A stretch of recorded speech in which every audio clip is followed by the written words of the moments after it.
Todo lo que hacemos, todo lo que vivimos, incluso todo lo que comemos, todo, de alguna u otra forma, deja una huella. Y en esta ocasión conocemos sobre distintos tipos de huellas. En este episodio hablamos con la química y máster en ciencias analíticas guatemalteca, Andrea Sandoval Molina.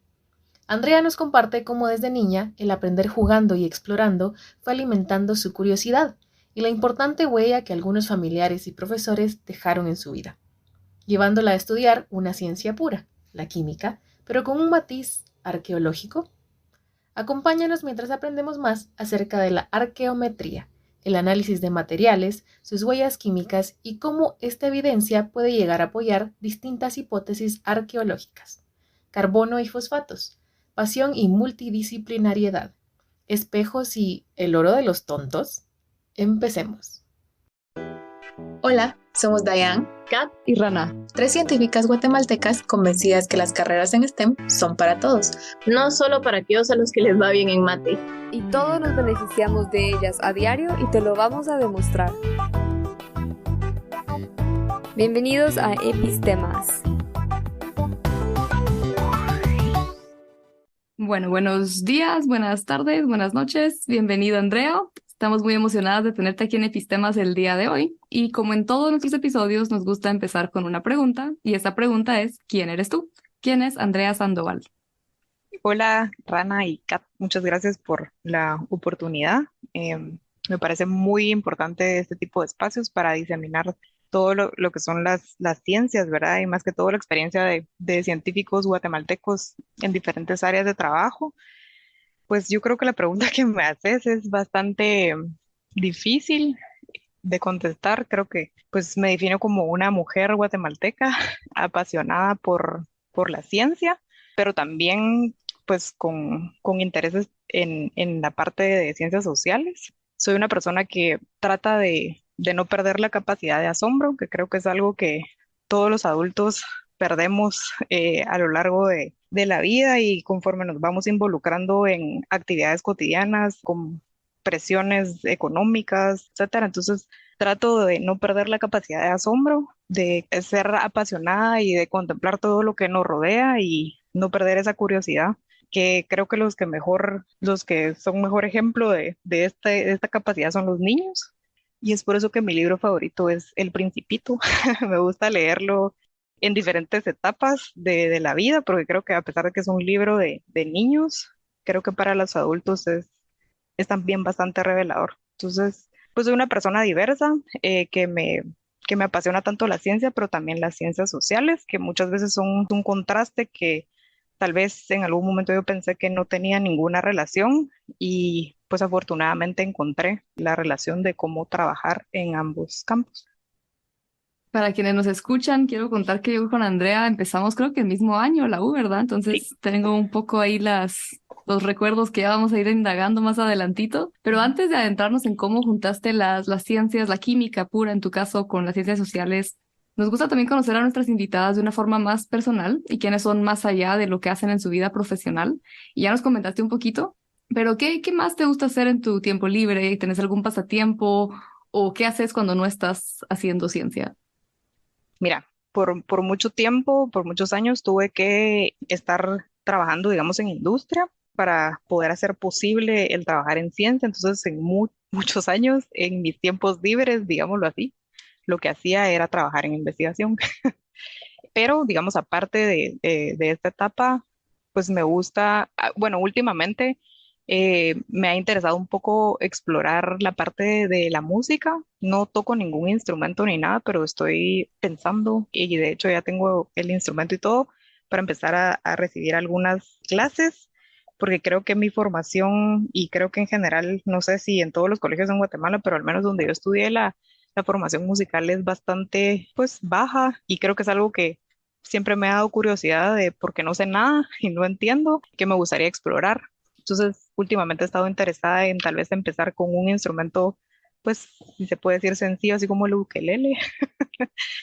Me está llamando eso la atención. Quiero retomar porque lo he dejado mucho el hábito de la lectura, más que todo porque ahora sí he estado pues leyendo mucho, pero relacionado a lo que hago. Y digamos el placer de leer a veces el placer de la lectura, pues si uno lee pues bastante material de relacionado a la investigación. A veces es un poco, pues a veces a mí sí ya estoy cansada y trato de tal vez mejor un audiolibro o algo, pero sí creo que el hábito de la lectura es algo que quisiera retomar. Ahorita estoy leyendo un poco de historias como que de Miau, de Inglaterra, que es en donde estoy, pues porque me gusta a veces la literatura clásica, entonces hay varios autores ahí que tenía curiosidad de leer, por ejemplo, a Charles Dickens o a M.R. James, tienen buenas ghost stories y pues me está gustando leer eso un poquito, pero sí quisiera retomar más que todo el hábito de lectura y empezar a explorar la música, pero digamos un hobby como tal que yo haya tenido de años, no. Como te decía, muchos años estuve trabajando en tiempo parcial en industria, en el otro tiempo pues me dedicaba a poder hacer posible la colaboración científica y la investigación, entonces sí me alejé a veces de todo esto de la lectura o de otros hobbies. Lo que sí he estado también haciendo y mi participación ha bajado un poquito últimamente es estar involucrada en voluntariado. Eso sí, desde el 2014 fui como miembro fundador de una fundación que se dedica a dar becas a jóvenes guatemaltecos de escasos recursos. Se llama Funjose por si la quieren apoyar. Te dejamos los enlaces de Funjose en las notas del episodio. Inicialmente éramos un grupo de jóvenes que pues quisimos unir esfuerzos para básicamente recolectar dinero y poder becar a personas que quisieran acceder a la universidad porque las estadísticas de nuestro país son bastante terribles y el porcentaje de personas que tiene acceso a la educación superior es bajísimo. Eh, la fundación pues fue madurando, formé parte de la junta directiva por algunos años y ahora estoy como voluntaria.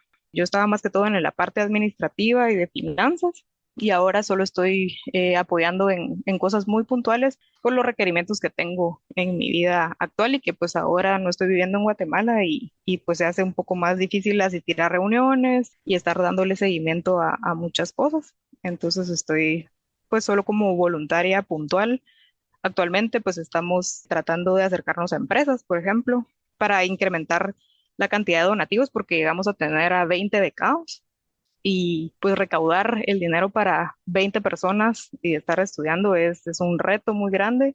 Hay bastantes fundaciones en Guatemala, pues nosotros caemos en aceptar como normal las cosas que no son normales y no deberían de ser, como la educación y la salud. Entonces hay muchas fundaciones que tienen buenos también propósitos y captar la ayuda es difícil, ¿verdad? Es bastante competitivo y es un reto realmente poder comprometerte a ofrecerle a alguien, mira, te vamos a pagar la carrera por 4 años y que ya, digamos, en algún momento llegamos a manejar 20. Entonces es un reto y ese sí ha sido un aporte que lo he tenido como en mi tiempo libre, que creo que sí es bueno que toda persona que haya tenido oportunidades extraordinarias en comparación al resto de la población, pues pueda devolver un poco de lo que ha tenido y ayudar a otras personas. Y creo que la educación es muy importante porque cambia no solo la vida de la persona, abre puertas y también cambia el entorno de la familia y de las personas que lo rodean. Entonces, pues yo sí creo fundamental en el apoyo a la educación en Guatemala. Y eso es lo que he hecho en mi tiempo libre, si se puede decir como un hobby, ¿verdad? Nada más. Cuando hay tiempo libre. Cuando hay Cuando tiempo hay, libre. sí. Wow, qué montón de cosas. Tenía una curiosidad con respecto a lo de la fundación. Yo sé que en Guate es súper complicado también tener fundaciones, tener ONGs. ¿Cómo ha sido tu experiencia con toda la parte burocrática, digamos, de Guate teniendo este tipo de organizaciones? Pues mira, primero nosotros empezamos, como les decía, un grupo de jóvenes que queríamos apoyar en algo. Tampoco era que nosotros individualmente tuviéramos mucho dinero para decir, bueno, yo voy a padrinar a un universitario porque casi que estábamos empezando a trabajar al terminar la universidad. Entonces, una de las cosas que yo resaltaría que nos costó, digamos, al inicio era definir cómo queríamos ayudar, a qué segmentos, si lo queremos ver así, y se iba a focalizar el apoyo. Segundo, cómo íbamos a operar, porque afortunadamente en este grupo de personas, pues había una persona que que tiene experiencia en administración de empresa privada y yo venía o vengo, digamos, de un contexto puramente científico. En ese momento yo no había tenido la experiencia de trabajar en industria ni este mundo empresarial. Y él plantea así como, bueno, antes de también empezar a ayudar, vamos a organizar las áreas de la fundación. Entonces hay un área administrativa, tiene que haber un área técnica que esté dedicada. Bueno, en este momento ya habíamos definido que era becas a jóvenes guatemaltecos de escasos recursos. Ese es el, digamos, el target. Luego ya organizar cada uno de los diferentes ejes de trabajo. Y luego, pues sí, nos asesoramos de que había que inscribir la fundación, tiene que ser obviamente todo legal, tenemos que poder emitir recibos, tenemos que cumplir con ciertos requisitos anuales hacia los benefactores, entonces tenemos que rendir cuentas y hacer una asamblea anual en donde formalmente se presenten cuánto se recaudó, en qué se utilizó, los resultados. Y tuvimos la fortuna de tener algunos abogados pues que nos dieron esa asesoría, digamos, gratis. Y otra cosa que nos costó, y yo creo que es un reto que aún tenemos, es que la mayoría de estas personas, bueno, de la mayoría de voluntarios somos voluntarios y cada quien tiene una vida distinta, distintas responsabilidades y mantener el trabajo constante para hacer los fondos, o sea, que los fondos vengan y administrarlos para que hacer un proceso de convocatoria de beca se abre, se analizan las propuestas las aplicaciones, perdón, que cada joven hace, seleccionar, votar, o sea, todo eso es un proceso que se oye, digamos, tal vez sencillo, pero organizarlo a través de voluntariado es bien complicado porque hay gente que está y se desaparece, o tal vez tú le das un rol muy importante, trabajan, digamos, algunas cosas y después desaparecen porque no hay ninguna obligación, no tenemos ningún contrato, por ejemplo, decir, bueno, si no lo haces, no te pago. Entonces yo creo que ese es el principal reto de tratar que la fundación camine con los recursos mínimos para que todo el recurso que se recaude se dé realmente como becas. Entonces, pero sí, sí hubo una asesoría inicial legal para que todo pues estuviera en orden. Hay ciertos compromisos que se deben de hacer anualmente y obviamente hay que dar recibos por cada donativo, pero el reto también que tenemos es mantener el ritmo de trabajo a través de un voluntariado. Y dijiste que aunque se oiga chiquito, pero no se ve chiquito o no se veía poco para nada. Y creo que aquí tanto Kat como yo tenemos experiencia con asociaciones. De hecho, Kat ya lleva años con la GICE. Yo al final pues la dejamos tirada justo con todos estos retos que comentás. Siento que en particular esto de mantener la motivación de un equipo que está de manera Ujú. voluntaria, esa es una de las Sí. principales cosas de los motores y también como cómo armar el equipo adecuado, ¿no? Y nos pasa tal vez si miramos al podcast. Afortunadamente hicimos un buen clic las tres, que las tres tenemos esta motivación, ¿no? Pero no es fácil encontrar justo equipos así. Sí, y Y mantener el compromiso, o sea, y la motivación de las personas es complicado. Incluso con la pandemia se complicó. Yo, por ejemplo, pues me fui a estudiar desde el 2019 afuera y ahí fue que yo dejé junta directiva, o sea, estuve desde 2014 a 2019 y después ya me quedé como contribuyendo en pequeñas cosas. Yo te digo que la pandemia fue también complicado porque la poca convivencia que se tenía una vez al mes o dos veces al mes se perdía porque yo creo que sí, la convivencia en este caso sí contribuye mucho a la motivación. Entonces ya después eran reuniones virtuales por mucho tiempo, siguen así, pero sí, sí, aparte de los retos está la virtualidad. Pero ya ahorita, pues, afortunadamente están trabajando ya más presencial, ¿verdad? Pues si pueden apoyar a Funjose, es una fundación guatemalteca de jóvenes guatemaltecos que busca dar becas a jóvenes guatemaltecos de escasos recursos para que puedan atender o estudiar en la universidad a nivel de licenciatura, pero es bien importante decir que también estamos interesados en que estos jóvenes puedan estudiar técnicos, porque también la parte técnica es bien importante y no es tan popular. O sea, creemos en Guatemala que para poder tener un buen trabajo hay que ser licenciados, digamos, tener una licenciatura y creo que la mano de obra bien calificada, que son los técnicos, es algo que también se debe apoyar y que hay mucha carencia. sí, completamente de acuerdo. Muchas gracias por todo este trabajo. Qué bonito, la verdad. Y ahí dejamos, para quienes nos escuchan, les dejamos los enlaces a Funjose en las notas del episodio. Buenísimo. Y Bueno, hablando de educación, pero ya desde otro punto de vista, porque tenemos que hablar de tu camino en STEM en algún momento, Ujú, y sí. vamos a empezar por ahí. Entonces, ¿cómo te interesaste tú por la ciencia? ¿Cómo llegaste a la química pura? Pues realmente una persona que marcó mi vida y creo que contribuyó a que yo potenciara mi curiosidad fue mi abuelo. Él ya no está, pero yo pasaba muchísimo tiempo con él porque tuve la dicha que él me cuidara en las tardes. Él era ingeniero químico, químico farmacéutico, tenía dos carreras y pues básicamente de los 2 años hasta los 23 lo tuve y nuestros juegos, realmente ahí fue que yo empecé como que a despertar esa curiosidad. Jugábamos desde cosas pequeñas como de ver insectos con una lupa, hacer fuego con una lupa y quemar algunas hojas, hasta por ejemplo hacer experimentos, porque él tenía, porque estudió farmacia, tenía su kit de pipetas, probetas y todo esto en casa. Entonces hacíamos los clásicos experimentos así como de vinagre con bicarbonato, limón con bicarbonato, que hacía más efervescencia.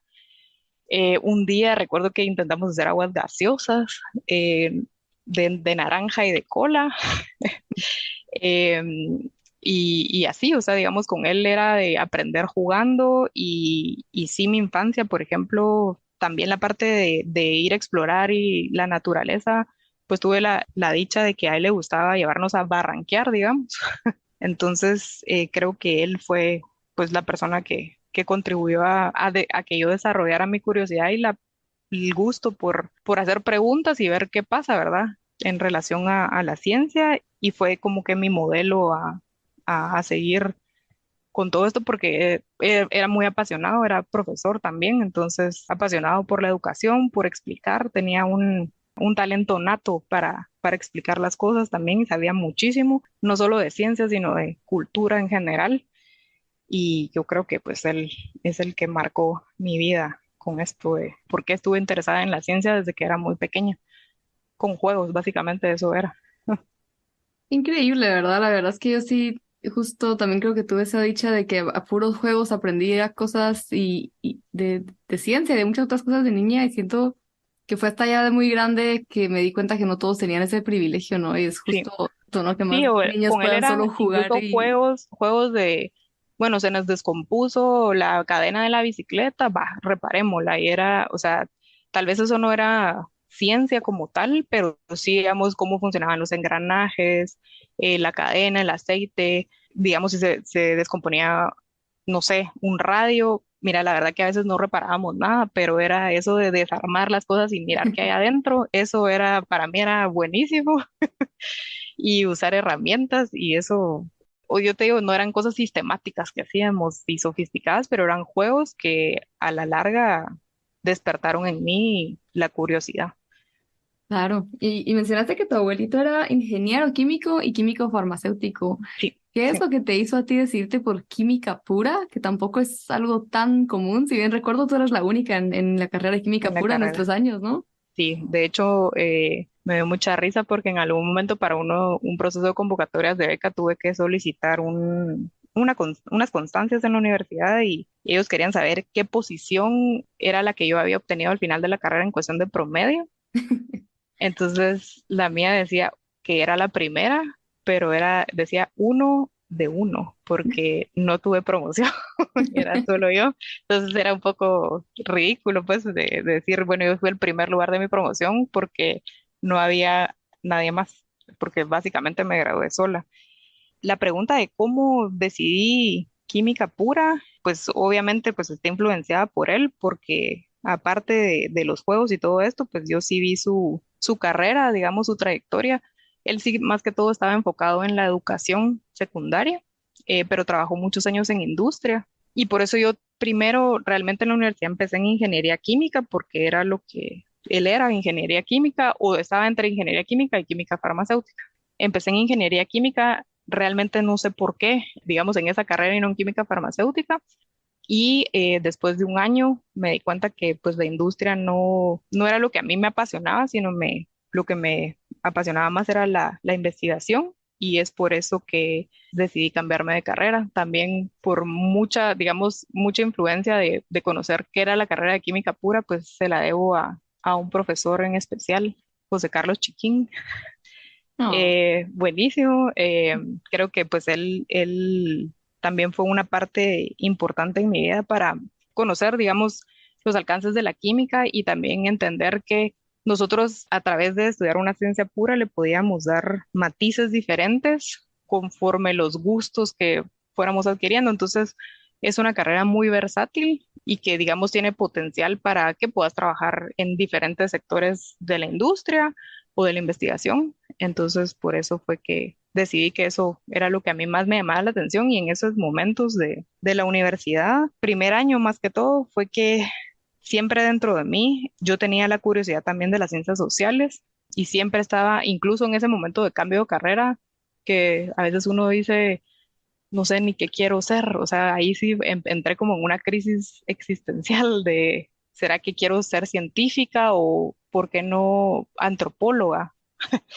Porque la antropología es importante. Bueno, a mí más que todo siempre he estado interesada en la arqueología. Mi mamá también es una persona que marcó mi vida en ese sentido porque con ella desde los 2 años visitábamos sitios arqueológicos. Mi mamá no es, digamos, ella es catedrática de idiomas, no tiene nada que ver con las ciencias sociales y todo esto, pero sí tuvimos la oportunidad mucho de ir a sitios arqueológicos y a mí eso también me apasionaba mucho.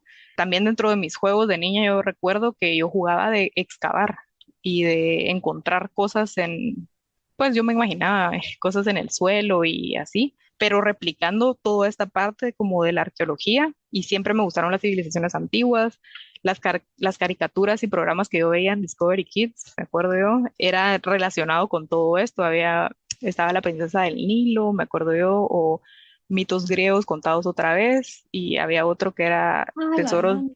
tesoros del templo escondido, que ese era de Nickelodeon, creo yo. Era buenísimo. Ajá. Entonces esos eran mis programas y la parte de arqueología, yo sé que Tesoros del Templo Escondido no tiene nada que ver con, con la arqueología, pero toda esa parte siempre también me llamó la atención. Nunca tuve a alguien cercano que fuera un arqueólogo, por ejemplo, y por eso cuando yo estuve en primer año de la U dije, bueno, es que la verdad que ingeniería no me gustó, porque tal vez mejor no me cambio así drásticamente a arqueología. Pero después pues ahí decidí que realmente la manera o la facilidad que yo tengo sí viene más que todo de las ciencias naturales, de cómo poder resolver cosas, digamos, usando el método científico digamos, cosas más cuantitativas y no tanto cualitativas. Creo que ahí sí, en las primeras clases que tuvimos en la universidad, donde uno ve los diferentes ciclos de cómo se hace la pregunta de investigación y todo esto, sí ahí decidí que mi enfoque cualitativo sí no era, no, creo que no era algo para mí. Y desde ahí pues me empecé a preguntar cómo podía yo enlazar las dos cosas porque realmente me llamaban mucho la atención. Entonces también por José Carlos Chiquín conocí que él había estado involucrado en algunos estudios en Tacalicabá, creo yo. Tacalicabaj es un yacimiento arqueológico en la costa sur guatemalteca. Determinando fosfatos en suelos. Y pues ahí fue que yo dije, ¿cómo así? O sea, ¿y para qué? ¿Por qué se usan los fosfatos en el suelo? Y ahí empezó mi viaje a las ciencias arqueológicas, que es lo que yo hago ahora, que se llama arqueometría, que es la aplicación de ciencias químicas y físicas para soportar hipótesis arqueológicas. Entonces ahí yo conocí que había una disciplina que justamente combinaba las dos cosas que yo creía que no se podían combinar o que eran mutuamente excluyentes. O sea, que yo decía, bueno, o ciencia natural o ciencia social, pero en este caso, pues sí había una manera de conectarlas. Sí me gusta que, o sea, yo estoy tratando estos problemas de investigación desde el lado químico, estoy haciendo aportes a la arqueología y no al revés. O sea, porque ahí sí sigo como que en línea de que a mí, digamos, se me facilita mucho más esta línea de pensamiento que de venir del otro lado de arqueología hacia la ciencia natural. Me encanta cuando dijiste que de niña también te gustaba excavar y yo solo pensé hablar y terminaste haciendo algo súper relacionado a eso. Realmente yo siempre miraba estas cosas en National Geographic y esos programas que decían así como que el análisis de carbono 14 indica que esto estuvo Exacto. hace tantos años, pero nunca realmente me siento tonta de decirlo porque pues ya estoy grande, pero nunca me había preguntado cómo se llama la gente que hace ese tipo de análisis o cómo se llama la carrera que hace ese tipo de análisis. Para mí era un químico y punto, ¿verdad? Así como que agarraron un químico X que se encontraba por ahí y le dijeron, mire, agarra esta muestra y la analiza y nos dice hace cuántos años, ¿verdad? Nunca me imaginé que de verdad había así algo específico para eso y ahorita estoy así, acabo de Realmente entender muchas cosas. ese ejemplo que tú dices es el que es el más visible sobre la aplicación de una técnica física, digamos, para resolver una pregunta arqueológica, que sería la datación por radiocarbono. Más adelante, Andrea nos explica más sobre este método. O sea, digamos, hay científicos que se dedican a trabajar con arqueólogos para poder proponer metodologías que puedan ayudar en soportar una hipótesis arqueológica. Sí me gusta ser bien enfática en que ayudamos a soportar una hipótesis porque sin duda el trabajo del arqueólogo y todo el contexto que ellos ven en el campo, el análisis de materiales que ellos hacen, pues es súper importante y nosotros, digamos, desde las ciencias naturales estamos dando datos duros que puedan casar con lo que ellos están proponiendo, porque realmente es una propuesta que ellos hacen con base a los hallazgos que hacen en la excavación, ¿verdad? Que es una parte de la historia que no tenemos, bueno, con los mayas es bastante interesante porque sí hay una historia escrita un poco, porque ellos sí tenían la costumbre de escribir fechas y acontecimientos en las estelas. Entonces sí se saben sucesos, pero también estos sucesos que ellos ponen en estas estelas, pues también recuérdense que la historia la escribe. La escriben los vencedores, una famosa frase cuyo origen aún se debate. O sea, no necesariamente es la verdad, ¿verdad? Entonces, es bien importante, por eso la epigrafía maya es súper importante, pero también los datos que puedan arrojar las ciencias duras son también valiosos para que estas hipótesis arqueológicas sean robustas y puedan responder preguntas que tal vez con observaciones a simple vista no podamos hacer. Por ejemplo, no podemos solo a simple vista decir qué edad tiene algo sin hacer un análisis que no es algo evidente a la vista, pues, sino que sí tenemos que aplicar otras técnicas. Y hay muchos ejemplos del aporte de las ciencias químicas a la arqueología que les puedo contar un poquito, porque a mí esto me encanta, entonces me puedo ampliar mucho. Entonces trato Sí, de. démosle, entremos. Justo mis preguntas iban hacia alrededor de los métodos y que mencionaste la datación por radiocarbono, mencionaste antes que con Chiquín descubriste esto de la importancia de los fosfatos en el suelo y me daba Sí. la curiosidad a mí también de cómo funciona esto con los fosfatos, por ejemplo, cuando sabes que no es algo más reciente y que es algo, no sé, cómo cambia esto en el tiempo para saber de dónde viene y cómo sabes cuántos años es, todo eso siempre me ha dado curiosidad a mí. Sí, digamos, el radiocarbono es el ejemplo clásico que todos tenemos más en mente. Hay dos tipos de isótopos en la naturaleza, están los que son estables y los que son inestables. Y en el caso del carbono, pues el carbono 14 es un isótopo que decae, digamos, con el tiempo. Bueno, hay un proceso bien importante que se llama fraccionamiento, que es en el que por, digamos, diversos procesos bioquímicos en el cuerpo, hay cierta cantidad de isótopos que se va concentrando más y otros menos. Entonces, en el caso del radiocarbono, pues nosotros lo que vamos cuantificando es cuánto hay de carbono 14 y ya tenemos, digamos, curvas en donde, como esto es un decaimiento como radioactivo, ¿verdad? Entonces, hay cierta cantidad al inicio y esto va bajando, digamos, o disminuyendo con el tiempo, conforme el tiempo pasa. Entonces, desde que el organismo muere, digamos, tiene una concentración inicial y poco a poco va decayendo.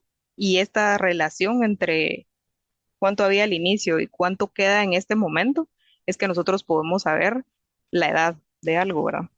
La otra parte de los isótopos que es bien interesante es la que está relacionada con este fenómeno de fraccionamiento que te digo, y son los isótopos estables. En este caso, los isótopos de carbono estables y de nitrógeno, nosotros los podemos cuantificar y poder hacer inferencias sobre la dieta que tenían las personas en algún contexto específico, incluso actualmente, digamos, yo tuve la experiencia de hacer este análisis en mis uñas. Bueno, la muestra es una muestra de colágeno. Tuve la oportunidad de hacer el análisis en mis uñas y en mi pelo, por ejemplo, y a través de las concentraciones de los isótopos estables de carbono y de nitrógeno, uno puede saber si, por ejemplo, tu dieta es omnívora o es carnívora, si consumís mucha proteína de origen marino o si consumís, digamos, plantas que tienen una ruta metabólica en la fotosíntesis que se llama C3 o C4. Sabemos que durante la fotosíntesis las plantas utilizan la luz del sol, agua y dióxido de carbono para crear oxígeno y energía en forma de azúcares. Pero, ¿sabías que hay 3 tipos de fotosíntesis? ¿Cómo así?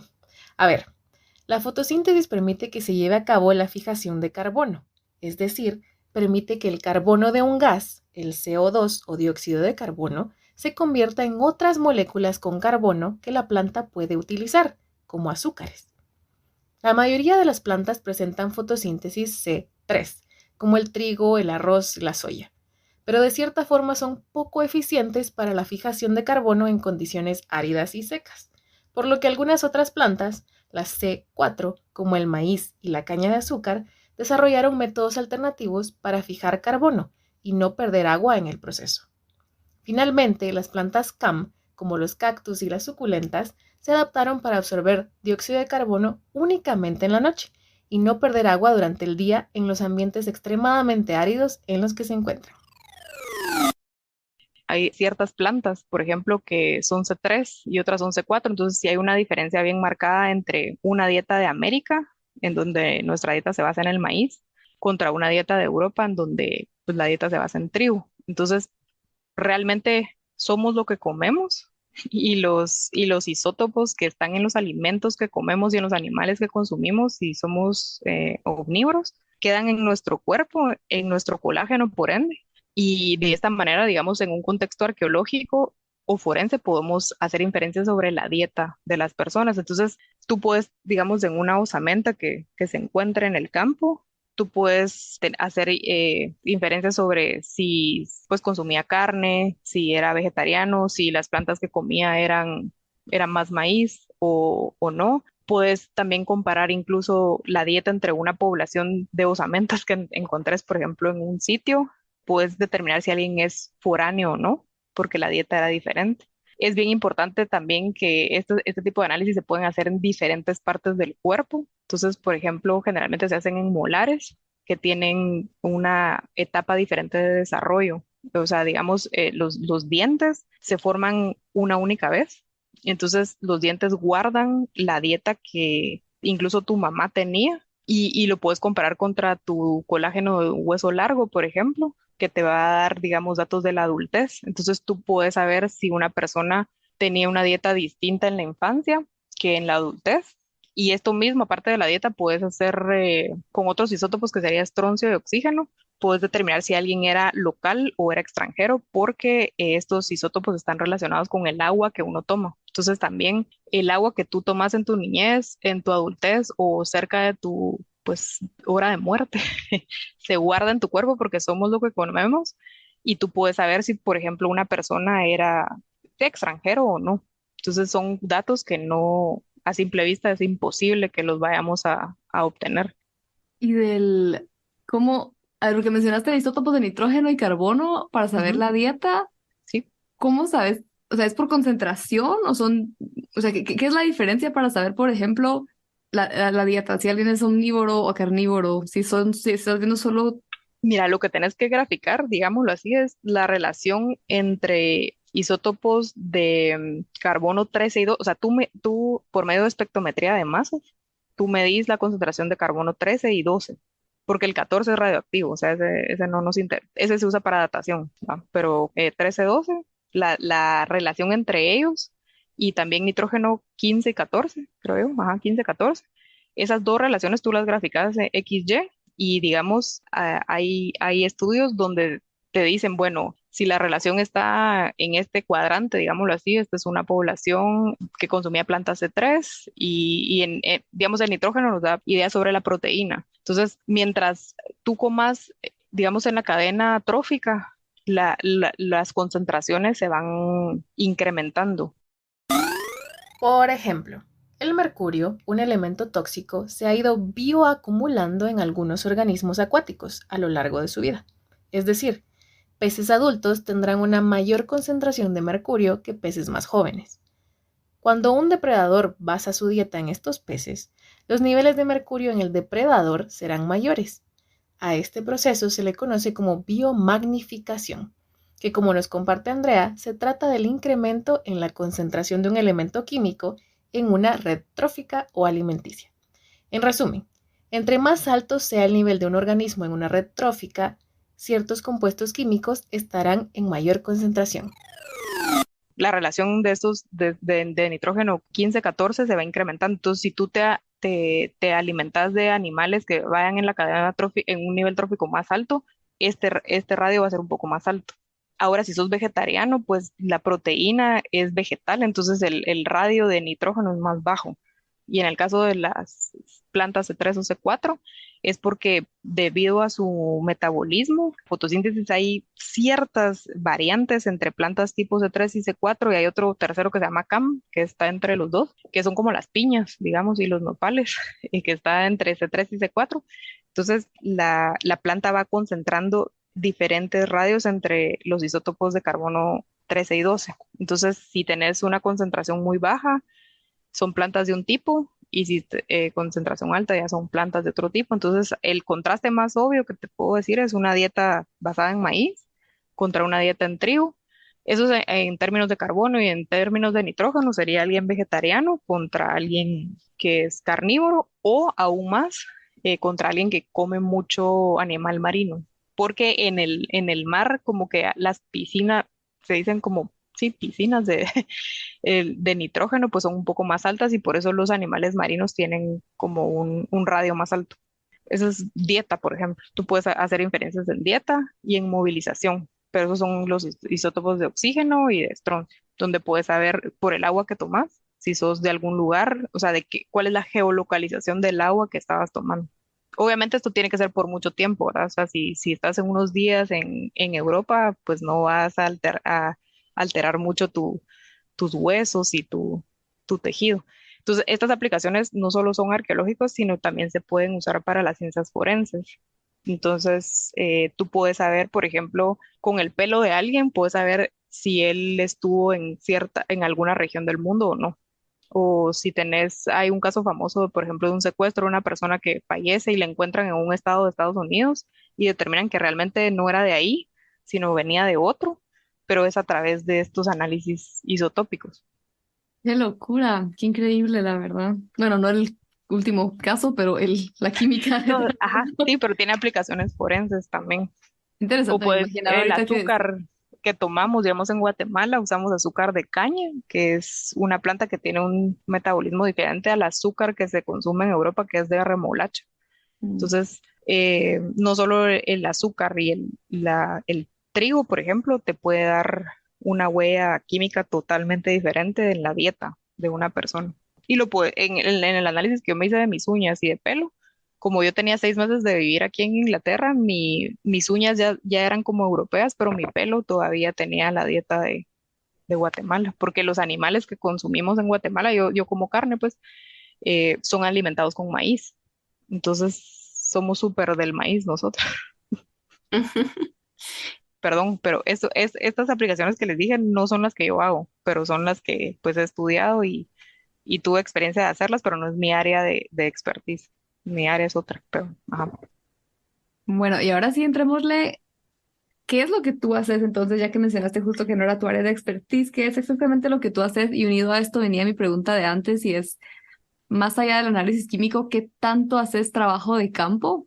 Pues mira, mi área de expertise es más que todo en análisis de materiales. Tuve una breve experiencia en fosfatos, que es el tema que tú preguntabas.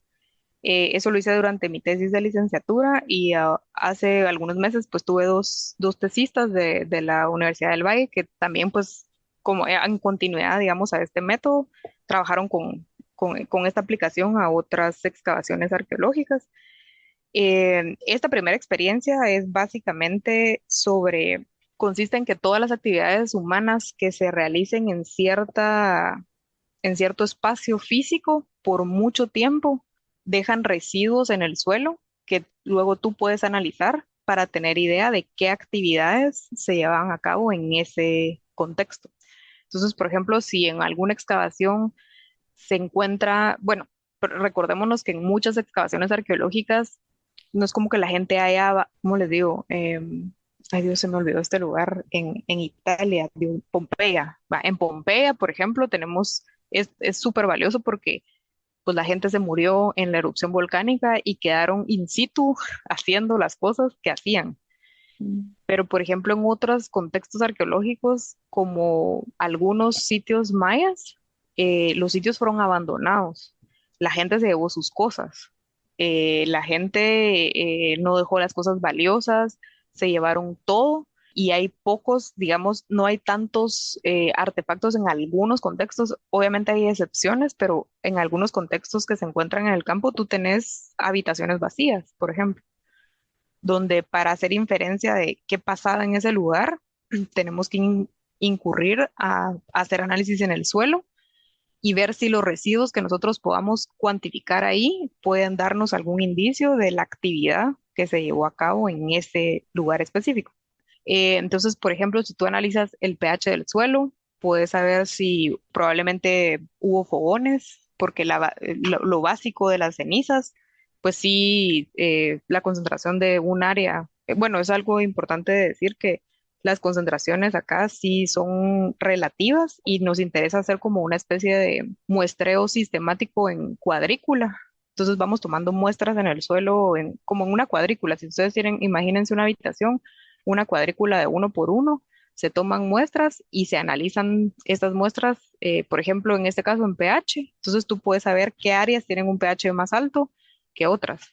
Y en las áreas que haya pH más alto, podemos pensar que hubo un fogón, por ejemplo, o que se hacía la nixtamalización del maíz porque incluye el uso de cal.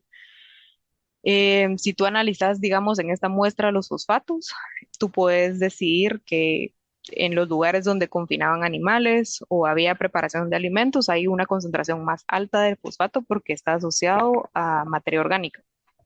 Si tú cuantificas metales pesados, puedes saber si, pues tal vez es un área más de taller en donde trabaja con pigmentos, por ejemplo, porque hay metales pesados asociados a pigmentos. Entonces, estos residuos, uno de ellos son los fosfatos, te pueden ayudar a inferir qué tipo de actividades se llevaban a cabo en algún lugar que el contexto tal vez no te permita saber, digamos.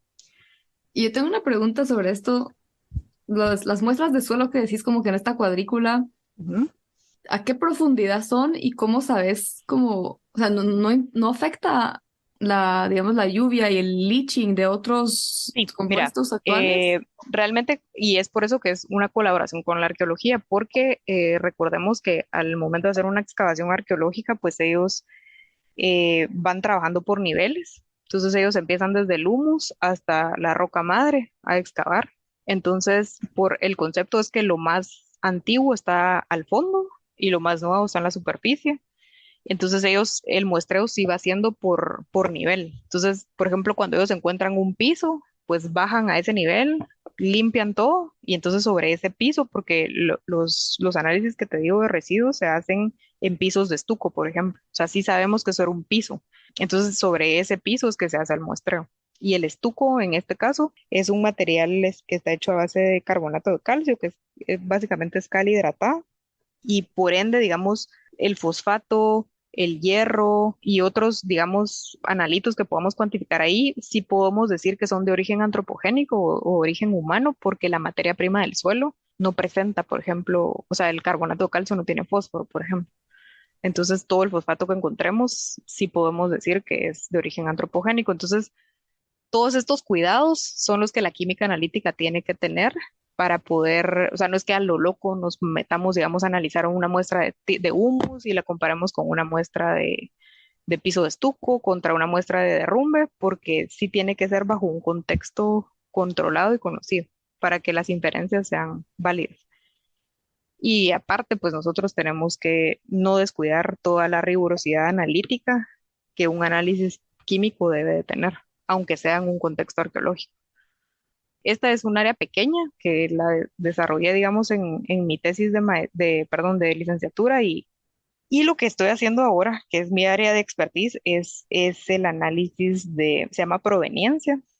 es un análisis de fuentes y básicamente en lo que consiste es que a través de determinar la huella química de ciertos materiales, quisiéramos contestar la pregunta de dónde estaban extrayendo las materias primas para construir ciertos artefactos. Entonces, lo que hago es contrastar la composición de los artefactos arqueológicos con la composición de muestras geológicas para establecer una correlación y decir, bueno, probablemente ellos estaban extrayendo, en este caso estoy trabajando con un mineral que se llama pirita, que se conoce como el oro de los tontos. Entonces, la pregunta ahorita que tenemos es de dónde estaban extrayendo la pirita, que es la principal materia prima de uno de los objetos más importantes para las civilizaciones mesoamericanas, que son unos espejos.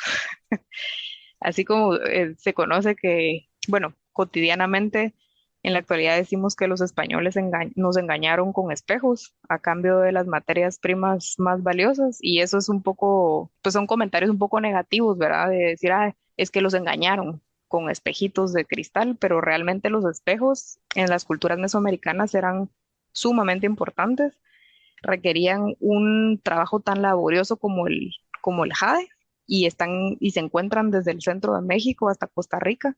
De hecho, es uno de las características culturales que los antropólogos usaron para definir el concepto de Mesoamérica, porque es una característica común que ha perdurado en el tiempo. O sea, lo tenemos desde los olmecas, que es bueno, es una de las civilizaciones más antiguas de la región, hasta los aztecas, los mayas, que ya, digamos, tienen ya roce con el tiempo de la colonización, ¿verdad? De la conquista. Entonces es una tradición, un uso que duró miles de años y está en todas las civilizaciones y en muchos sitios arqueológicos se encuentran. Y entonces ahorita queremos saber de dónde ellos estaban extrayendo esta materia prima. Entonces lo voy a hacer a través de análisis de elementos traza, usando activación de neutrones, ICP masas o fluorescencia de rayos X. Ese es el tema de lo que estoy haciendo ahorita, que ahorita solo llevo 6 meses de estar en esto. Me quedan todavía 3 años. Me Pero sí, encanta Increíble. cómo va la conversación porque hablas tanto de cultura. Me estás ayudando a romper un estereotipo que tenía yo de gente científica que como que estamos tan metidos en los temas científicos que sabemos muy poquito de culturas antiguas o de los orígenes en donde venimos, porque se escucha tan bonito oírte decir todo esto de dónde provienen las costumbres, de cuál es la significancia de ciertos ujú. símbolos en la cultura de la que venimos, y después pasas a hablar de cosas súper complicadas como átomos y todos estos equipos que suenan súper extravagantes. Me estás enseñando específicamente que sí se puede saber de las dos cosas, que yo consideraba que era como que quita demasiado tiempo de estar como que metida en una cosa o en la otra. Y ahorita me doy cuenta que sí se puede saber de todo y Sí, ser un fíjate que experta en a todo. mí ser, digamos, tan diversa, porque cuando yo les dije al inicio, yo soy una persona diversa, es porque me interesan las dos cosas. Obviamente, pues mi conocimiento arqueológico es más reducido, porque pues me especialicé más en el área química, pero el tratar de entender a la otra disciplina es tan importante para que este tipo de colaboraciones sean fructíferas, porque, por ejemplo, para un químico analítico, lo ideal es que te digan, bueno, aquí está esta muestra, la puedes destruir, moler, digerir en ácido y me puedes dar las concentraciones exactísimas de lo que tiene, por ejemplo. Pero cuando estás trabajando con patrimonio, te dicen, va, yo quiero saber la concentración exacta, pero no puedes destruir.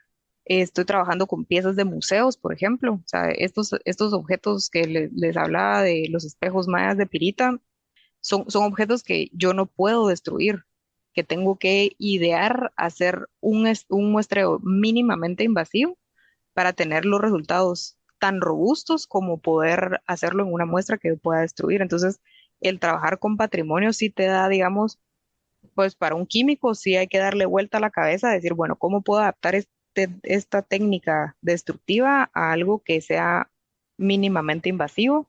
O en algunos casos sí nos dicen, mira, no puedes hacer nada, o sea, la muestra tiene que estar intacta. Más que todo si son objetos de colecciones en museos. Entonces, el entender las necesidades de la otra disciplina es sumamente importante. Y también para muchas veces la pregunta de un arqueólogo puede ser, bueno, yo quiero saber de dónde están sacando esto. Y entonces tú ya tenés que poder proponer o plantear una metodología que pueda ayudar a resolver un poco esa pregunta. Y en el caso de lo que yo estoy haciendo ahorita, me estoy dando cuenta que estoy colindando también con la geología, que es una disciplina totalmente diferente, de la cual, aunque que uno sea un químico, por ejemplo, pues uno no sabe de geología. Y por eso es que me encanta esta aplicación porque hace necesaria sumamente la multidisciplinariedad para resolver una pregunta. Entonces, en este caso, yo estoy trabajando con arqueólogos. Ahorita estamos haciendo una colaboración con la Escuela de Geología de la Universidad de San Carlos. Vamos a empezar a hacer un muestreo geológico en ciertas áreas de Guatemala para extraer muestras de pirita y empezar a analizarlas. Y yo, mi parte va a ser, digamos, analizar las muestras, pero el idear en dónde, cómo hacer un muestreo geológico que sea representativo, la caracterización del yacimiento. Eso ya es un área de expertise aparte y no podemos pretender nosotros que vamos a ser expertos en todo. Para mí la multidisciplinariedad es algo muy interesante porque entre varios uno puede unir esfuerzos para un fin en conjunto, ¿verdad? La verdad sí que increíble y a ver, yo no tenía ninguna duda, ya les había dicho a aquellas que estaba muy emocionada de platicarte otra vez porque desde que te conocí me acuerdo que hablabas tan apasionadamente de esta mezcla entre la química y la arqueología, o esas son las cosas que recuerdo de cuando coincidíamos más en la U y la verdad sí estoy fascinada. Y esto, antes de entrar a las preguntas finales, sí podemos hablar un poquito de lo que hablábamos antes de empezar a grabar, que nos compartían entre tú y Kat platicando un poco de las aplicaciones a doctorales y como que estas oportunidades que a veces pues no siempre son tan directas y por lo general escuchamos las historias de éxito, pero pues no siempre es así de directo, ¿no? Y nos comentabas un poquito de eso antes. Y pues ligando esta experiencia con mi pregunta, ¿esto que haces ahorita es parte de una maestría o doctorado o es trabajo aparte? ¿Y cómo Va, llegaste te allí? Yo pues me gradúo de licenciada en química de la Universidad del Valle. Empiezo cuando me gradúo a ser, digamos, investigador asociado al Centro de Investigaciones Arqueológicas y Antropológicas de la U, básicamente haciendo estudios colaborativos sin fondos entre química y arqueología. Y es por eso que yo te decía que tuve que trabajar bastantes años en industria en tiempo parcial para poder hacer lo otro, digámoslo así, en el tiempo libre.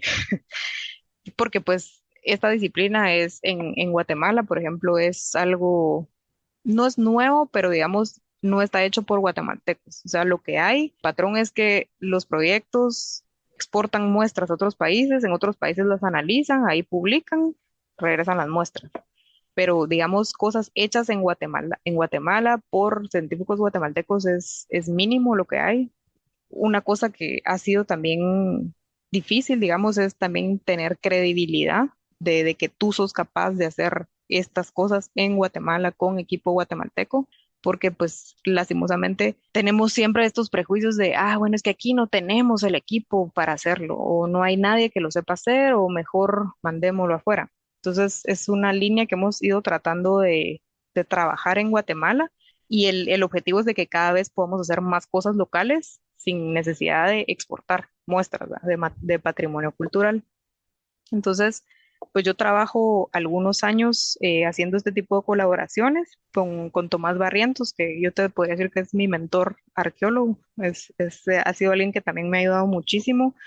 Y luego, digamos, todo esto, estos años de trabajo yo estaba simultáneamente buscando la oportunidad de ir a hacer una maestría porque lastimosamente en Guatemala la especialización después de la licenciatura es bien limitada. En Guatemala puedes encontrar maestrías en negocios, en ciertas aplicaciones de industria, en control de calidad, en cuestiones farmacéuticas, pero digamos, yo no podía encontrar una especialización en química analítica, por ejemplo, o en ciencias arqueológicas. Entonces, mi objetivo era, bueno, estoy trabajando tiempo parcial, haciendo investigación en el otro tiempo, mientras aplico a becas. Entonces, en mi proceso, yo sí te digo que apliqué 4 años seguidos a una beca, nunca me salió.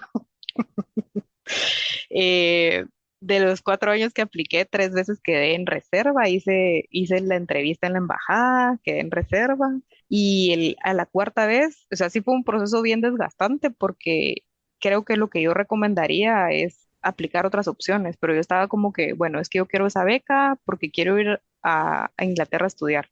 Entonces, aplico, mira, realmente creo que fueron 4 veces o 3, pero en la última, que me dijeron otra vez que no, o sea, quedé en reserva, ya tenía un plan B, entonces logré irme a estudiar una maestría digamos, una beca parcial que me dieron en una organización en Guatemala, otra beca parcial que me dio la universidad, y en todos estos años que yo trabajé estuve ahorrando, y en la otra colita, digámoslo así, fue, pues yo sí lo pagué, y entonces vine en el 2019. Entonces desde 2015 a 2019, esos 4 años, pude estar aplicando a beca, a trabajar y a ahorrar. Hice mi maestría 2019, 2020 fue la pandemia, y ahí nos dijeron, bueno, se tienen que, o sea, cerraron todo. Mi objetivo era, o sea, yo decía, bueno, tantos años estuve aplicando como para que yo no tenga la oportunidad de hacer mi tesis usando todos los equipos que hay acá, ¿verdad? Porque eso es una cosa bien interesante, que en Guatemala yo sí creo que la parte práctica que tenemos es en la carrera es mucho más que la que está acá en la carrera de licenciatura. O sea, el acceso al laboratorio y todo eso, nosotros en Guatemala teníamos un laboratorio semanal, aquí no es así.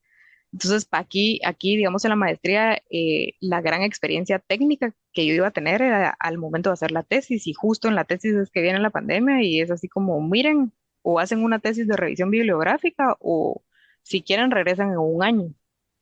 Entonces, yo tomé la decisión de suspender mis estudios, o sea, terminé las clases, suspendí mis estudios y regresé un año después a hacer mi tesis ya usando todos los equipos que hay acá, con muestras de Guatemala, que obviamente pues siempre en colaboración con proyectos arqueológicos, haciendo los trámites respectivos de exportación y todo esto, todo legal.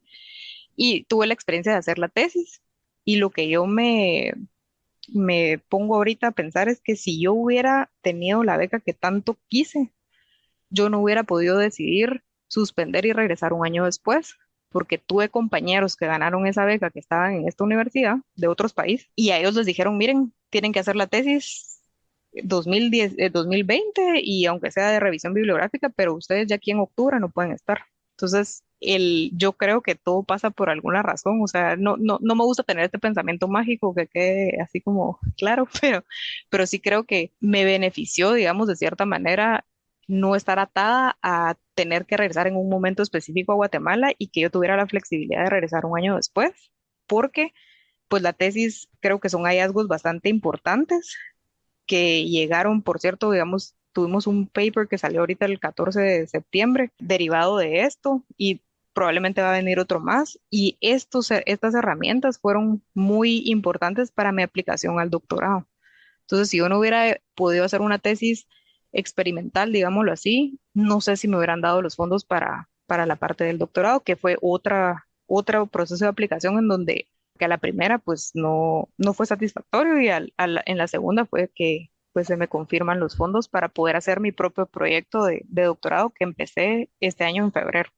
Entonces sí es un proceso de subidas y bajadas, pero lo importante es como que no detenerse y estar abierto siempre a otras posibilidades. Me encanta toda esta transparencia, la verdad, qué bonito, Andrea, y qué felicidades, no sé, cuando conoces a alguien, de cuando empezamos la U juntas y ahora escuchar todo esto, solo, no sé, me da un sentimiento bien bonito, muchísimas felicidades, qué bonito verte haciendo Gracias. todo esto que te apasiona y escucharte. Gracias. Sí, hay veces que han habido momentos difíciles, como te digo, o sea, aplicar 4 veces o 3, ya ni me acuerdo cuántas fueron a lo mismo, y sentir que a veces te das contra una pared y otra vez, es desgastante, pero creo que esto me ha enseñado que hay que ver también otras oportunidades para, pues, en el futuro, ¿verdad? Y no pensar tan cerrado, digamos, de que solo hay una única manera de hacer las cosas. Bueno, lamento ser la aguafiestas y ya vas a tener que ir al laboratorio de regreso. La verdad que Entonces, pasamos a las preguntas finales. Son las preguntas que les hacemos siempre a nuestros invitados. Y la primera pregunta de las finales es, ¿qué consejo le darías a tu yo de 17 años? pues a mí yo de 17 años le dijera que pues yo en esos momentos también estaba preocupada por la parte material, todas las amigas que yo tengo, digamos, de esa parte de mi vida están enfocadas en contextos diferentes, o sea, todas son abogadas o auditoras. Yo estaba preocupada por de qué iba a poder vivir en el futuro, porque la parte de ser una científica siempre se ve como difícil y a veces pues a uno le recomiendan de decir, bueno, mira, si sos abogado, pues te va a ir bien, ¿verdad? Yo ahora sé que eso no necesariamente es así, o sea, no solo por ser un médico o un abogado, que son las profesiones que tal vez son más famosas, significa que vayas a estar bien económicamente en un futuro. Entonces yo le diría a mi yo de 17 años que siga siempre como su intuición, porque las cosas materiales, o sea, el dinero es necesario, pero no es lo más importante. Y pues depende también de los objetivos que cada persona tenga en su vida y la escala de qué es importante para ti o qué es el éxito, pero creo que vale más la pena intentar hacer lo que uno sueña y le apasiona, aunque a veces esto no funcione, pero vale la pena intentar. O sea, el no es fácil y uno ya lo tiene y es mejor no quedarse con la duda, intentar, y si no funciona, pues al menos poder decir, bueno, yo lo intenté de la mejor manera que pude. No me salió, pero lo intenté. Gracias, Andrea, qué buenos consejos. Y ya para terminar, la última pregunta que nos encanta hacerle a nuestras invitadas es, en tu opinión, ¿qué pueden hacer hoy las personas que nos están escuchando para apoyar el desarrollo de la ciencia en Guatemala o en la región? Pues recomendaría darle espacio a este tipo de contenido, darle prioridad, digamos, a toda esta comunicación científica dirigida a público general para desmitificar muchas cosas sobre lo que es la ciencia, cómo tener acceso a ser un científico, qué es ser un científico.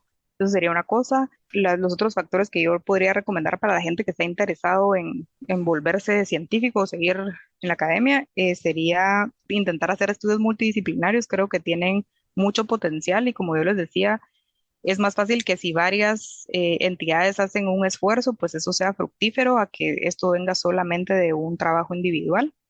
Entonces recomendaría la multidisciplinariedad y también otro consejo que les daría a los futuros científicos es tener mentores y promover la mentoría, porque definitivamente es necesario que estemos rodeados y aconsejados de gente que tenga experiencia en los distintos campos de interés, porque no es lo mismo que alguien te diga, obviamente todas las propuestas tienen que venir de nosotros, pero no es lo mismo tener una guía a no tenerla.